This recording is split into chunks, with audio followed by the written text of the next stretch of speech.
is the difference between object detection and the semantic segmentation? In the object detection, we have given an input image.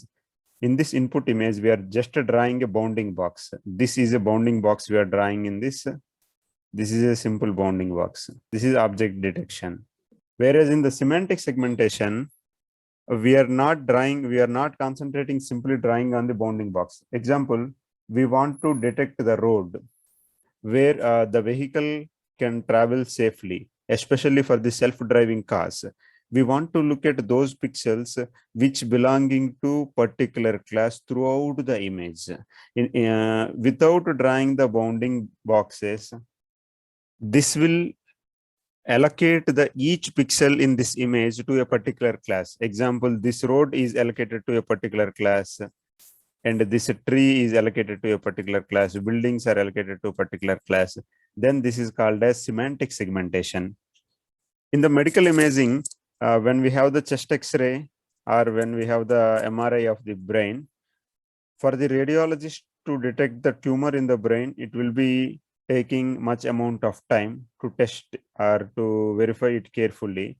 By using the semantic segmentation, the tumor class can be easily segmented.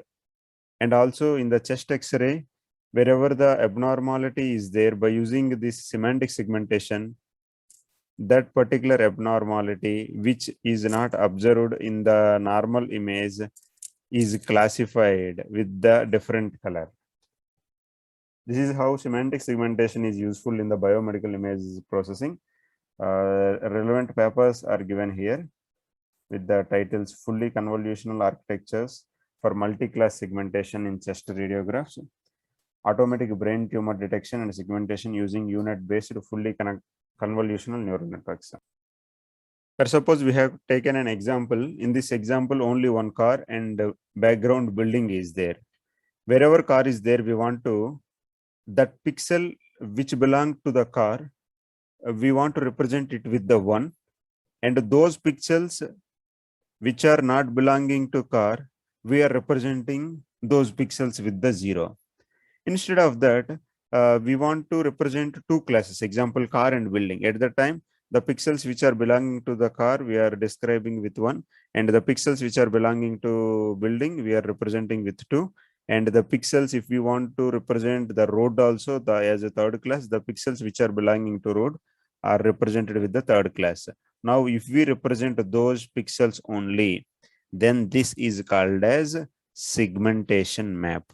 In these pixels, these ones are representing the pixels which are belonging to the car. Now, how we do the semantic segmentation? This is the input image. We already know how to do the image classification and object localization, object detection.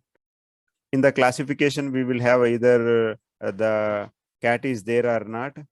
But in the problem like object detection, object localization, Y is having some other coordinates, the bounding box of the object, or if we are having the anchor boxes, based on the number of anchor boxes also, the output of Y change.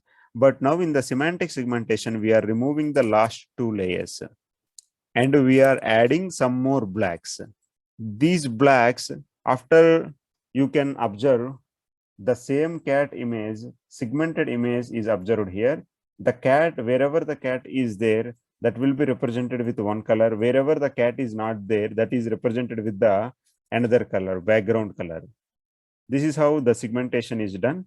But now how we know how in the convolution, what happens, the number of the height and width decreases for every layer and the number of channels increases. Here more number of channels are there and the height and width is less. But from here onwards, we are increasing the height and width.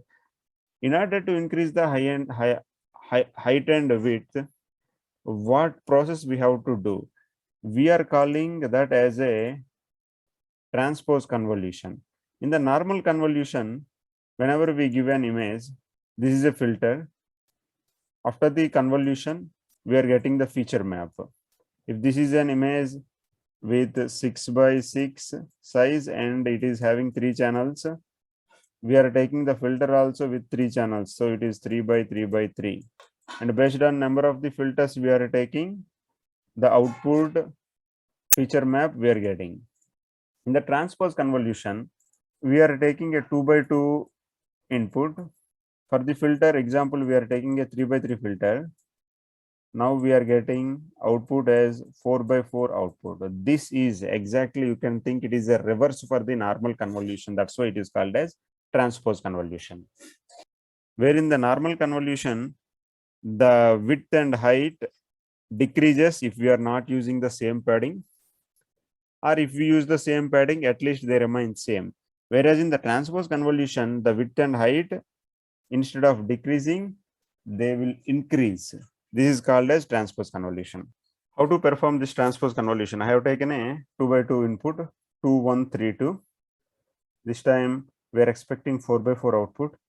For that, I have considered a filter 3 by 3. These are the filter values. Example purpose, we are taking the random values. Here we have added 1 by 1 padding with p equal to 1, and stride we are applying s is equal to 2. In the normal convolution, we applied this filter on the input. If we are taking the image, we are applying the filter on the input image. Now we are applying this filter on the output. This is the difference between normal convolution and transpose convolution.